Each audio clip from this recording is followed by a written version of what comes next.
Welcome to Futbol Weekly, powered by the Best Damn Sports Blog, a podcast covering the world's most beautiful game, spanning the globe from Europe to North America and back, including Champions League, La Liga, English Premier League, Liga 1, Bundesliga, and much more.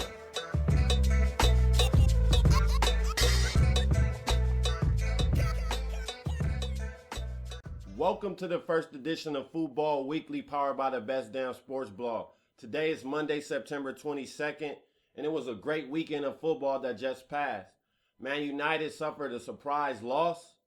City and Chelsea drew because of a late equalizer from Frank Lampard. But we're going to start with La Liga, Real Madrid, and Barcelona, who both scored a combined 13 goals in their weekend matches. Real Madrid defeated Deportivo La Coruña 8-2. 8-2 with some beautiful goals from James Rodriguez, Cristiano Ronaldo, Chicharito. He had some great goals. One off the volley was just beautiful. And then Barcelona defeated Levante 5-0. Barcelona sit atop of the Spanish Premier Division with 12 points. Real Madrid is in 7th with only 6 points. I'm starting to wonder if La Liga is already decided, basically, because Barcelona has been head and shoulders above the rest in La Liga play. Barcelona is yet to concede a goal through 4 matches in La Liga. And what's crazy is Messi, you do not see his name all over the stat sheet. Now, that's not to say Messi is not having an impact on the game. That is just saying players like Neymar, Pedro, Rakitic, Sandro, all these players are getting involved, and they are putting in goals in the net. So that is only going to bring out the best in Messi. Messi is not having to do all by himself, as years ago he had to. Last year, Barcelona played strictly through Lionel Messi. This year, they have a lot of pieces to play through.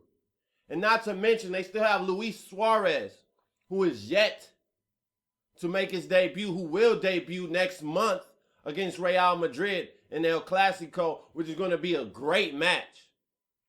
But with Luis Suarez coming in soon, this is Barcelona's league to lose. Atletico, they are a great squad, but they are not nowhere near the level of a Barcelona nor Real Madrid. And speaking of the devil, Real Madrid's offensive potential is out of this world.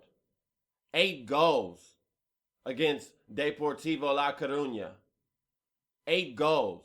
And a lot of them were fantastic goals. But they did concede 2 goals against Deportivo. And in the Champions League, they did concede a goal against Basel, who they beat 5-1. The main question with Real going forward is their back four.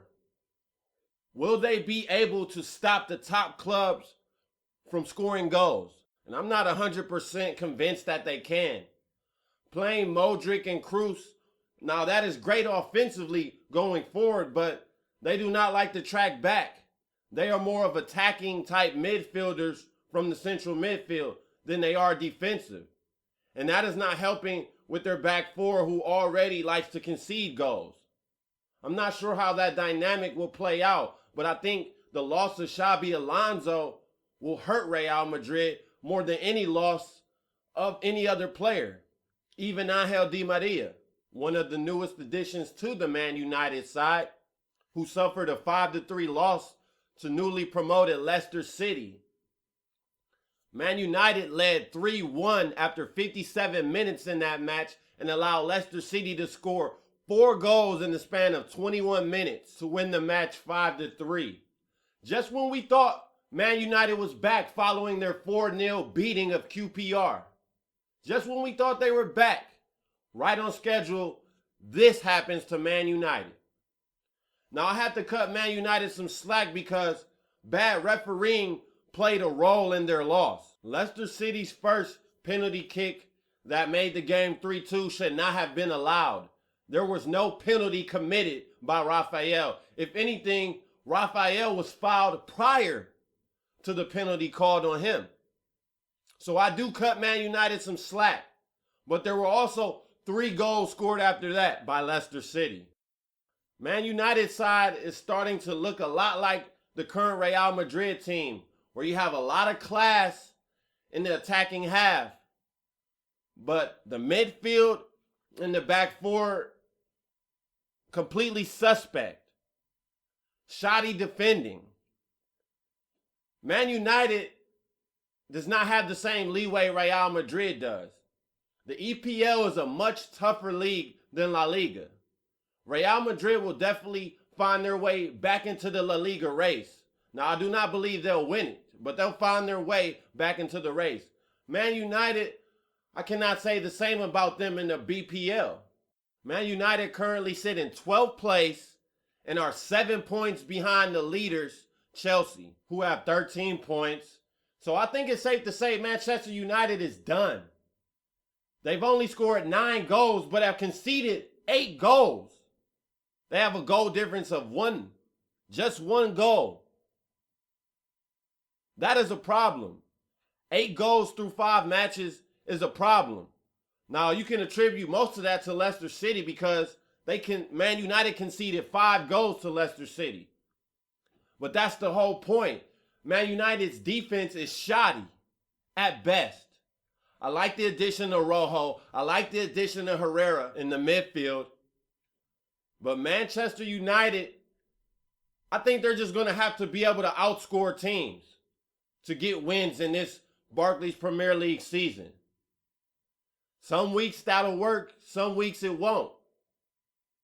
But their back four is proven that they cannot stop quality clubs. Obviously, if they're conceding 5 goals to Leicester City. This will be an up and down year for United. Top 5 in the BPL is a question mark right now that they finish in the top 5. It really is. They're 12th and they're 7 points behind Chelsea. I think we can say for sure Man United will not make a miraculous comeback to win the English Premier League. But they do have a chance to possibly compete with Manchester City for who will finish higher on the EPL table.